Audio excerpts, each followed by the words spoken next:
The gavel didn't just come down. It echoed, sharp final like something snapping shut behind me. In that moment, I understood something I never learned in school or at home, or even from my dad's long lectures about responsibility. Sometimes, the moment people decide who you are, the facts don't matter anymore. And once that door closes, you're the only one standing on the wrong side of it. I was 18, barely out of high school, sitting in a courtroom that smelled like old coffee and disinfectant, wearing an orange jumpsuit 2 sizes too big. The sleeves swallowed my hands. The collar scratched my neck, and I remember thinking how surreal it was that just 3 days earlier I'd been wearing jeans and a hoodie singing along to the radio, feeling grown up for the first time in my life. Now I was a defendant, not a person, not a kid, a case number. The judge didn't look at me like someone who might be innocent. He looked at me like paperwork, like something to move along. His name was Judge Malcolm Reeves, or at least that's what the plaque said. Late 60s silver hair eyes permanently narrowed like the world had been disappointing him for decades. He leaned back in his chair, checked his watch, and sighed before anyone even spoke. That sigh said everything. My public defender, a woman named Linda, leaned over and whispered, "Sit up straight. He hates slouching." She looked exhausted, the kind of tired that lives behind the eyes. I nodded, even though my hands were shaking so badly I had to press them flat against my thighs to keep from rattling. 3 days earlier, I'd been driving a rental car south heading to tour a college campus I'd been dreaming about since sophomore year. I didn't tell my dad because I wanted to prove I could do something on my own. Yeah, turns out independence has a learning curve. I was pulled over on the highway accused of drifting lanes, which I wasn't, and within minutes the stop went sideways. The officer said he smelled drugs. I said I didn't smoke. He searched the car anyway. When he pulled a bag of white powder from under the seat, I laughed at first. Not because it was funny, but because my brain couldn't process it. I remember saying, "That's not mine," over and over, like if I said it enough times, reality would snap back into place. It didn't. Back in the courtroom, Linda tried to argue that the stop was illegal. The judge waved her off. She pointed out that the dash cam footage was missing. He raised an eyebrow and asked if she was questioning the integrity of local law enforcement. The way he said it made the room tense like she'd crossed some invisible line. Motion denied. Just like that.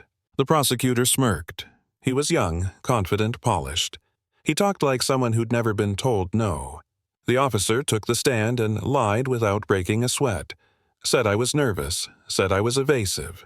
Said I smelled like marijuana. Linda objected. Overruled. Again and again. At one point, the judge threatened to hold her in contempt if she kept interrupting. I realized then that this wasn't a trial. It was a performance, and everyone already knew their lines except me. When Linda put me on the stand, it felt like stepping into headlights. I told them about school, about my grades, about how I'd never touched drugs. The judge scoffed and said something about good kids going bad. When I mentioned my dad, he leaned forward, interested for the first time. Asked where he was. I said I couldn't reach him. The judge shrugged and said I'd already had my phone call. End of story. The prosecutor brought up a shoplifting incident from when I was 14. A candy bar I forgot was in my pocket. Charges dropped. Didn't matter. He called it a pattern. I wanted to scream. The jury was out for less than half an hour. When they came back guilty, it felt like the floor dropped out from under me. The judge didn't hesitate. 15 years, no parole for 10. He said it like he was ordering lunch. I stood up without realizing it, my voice breaking as I begged to call my dad again. The bailiff grabbed my arm hard and started pulling me toward the door. The judge laughed and said, "Your father can't help you now." That's when the doors slammed open. The sound cracked through the room like thunder. Everyone turned. 6 men in dark suits stood in the doorway, serious, focused, not asking permission. And behind them was my dad. Calm, furious, controlled in that way that meant something very bad was about to happen to someone else. I yelled "Dad" like I was 10 years old again. The bailiff tightened his grip, unsure what to do.